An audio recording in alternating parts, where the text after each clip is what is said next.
Os biofilmes, eles são compostos por grupos de micro-organismos que vão estar aderidos a uma superfície por meio de uma matriz e também apresentam uma comunidade de células bacterianas. A PCR, ela busca amplificar um segmento de DNA em várias ordens de grandeza, gerando milhares de cópias. O MEV, ele é capaz de produzir imagens de alta resolução, gerando uma aparência tridimensional que vai ser útil para avaliar a estrutura superficial de uma amostra e também verificar a composição e outras características dela. Nós utilizamos 18 amostras a partir de inóculos que foram obtidos em dias diferentes, onde eles permaneceram em temperatura de geladeira.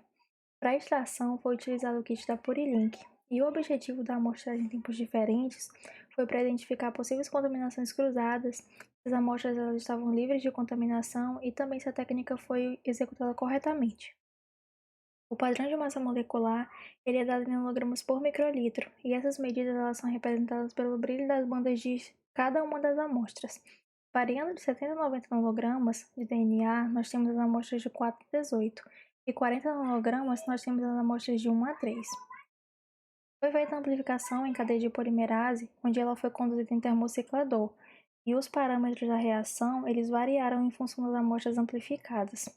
A tabela no ciclo de PCR, ela mostra a desnaturação inicial, mostra também que ocorreu 30 ciclos de desnaturação, anelamento e extensão para cada espécie bacteriana, onde o anelamento, a temperatura, ela foi otimizada para cada marcador molecular.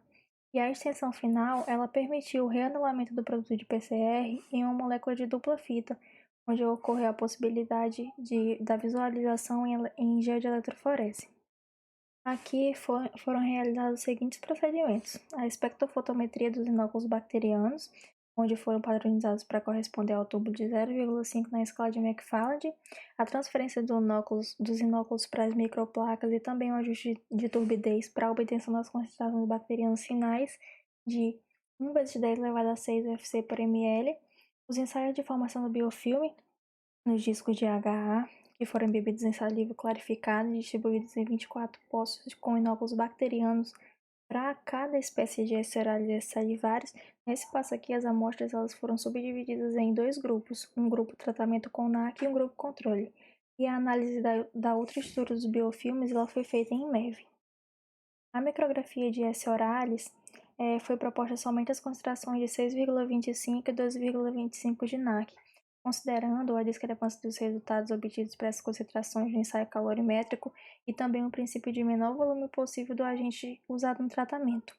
Foi observado que a NAC a 2,5 ela inibiu a formação de biofilme para as duas espécies, enquanto a S. oralis demonstrou ser suscetível à NAC sob todas as concentrações que foram avaliadas.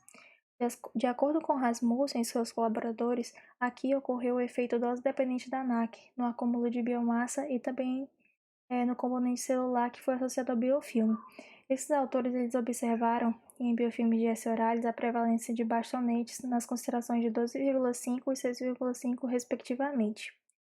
Na micrografia de S. salivaris, foi observada a inibição do biofilme para a espécie de S. salivaris submetida a NAC de 12,5 e, diferentemente de S. oralis, não houve suscetibilidade de S. salivaris sob a concentração de 6,25.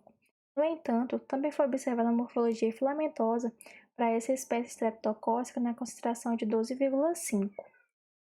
As espécies streptocócicas estudadas elas foram curadas por meio da técnica de coloração de Gram e foram apresentadas assim a morfologia de cocos enfileirados em forma de cadeia, como observado nas imagens. A extração do DNA ela produzia amostras purificadas e livres de resíduos da reação e em quantidade suficiente para a reação sequencial da amplificação. A amplificação, por sua vez, ela foi eficiente e específica para as amostras que correspondem às espécies. O gene que codifica a enzima GTF, ele está presente na maioria dos streptococos orais e foi utilizado na confecção dos oligonucleotídeos de S. salivaris.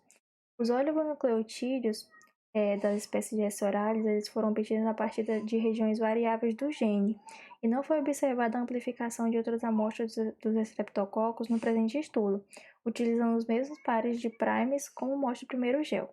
Já no segundo gel, o tamanho do produto amplificado para as espécies de S. oralis e S. salivaris eles estavam de acordo com o produto esperado, como demonstrado pelo marcador de massa molecular em números de pares de base.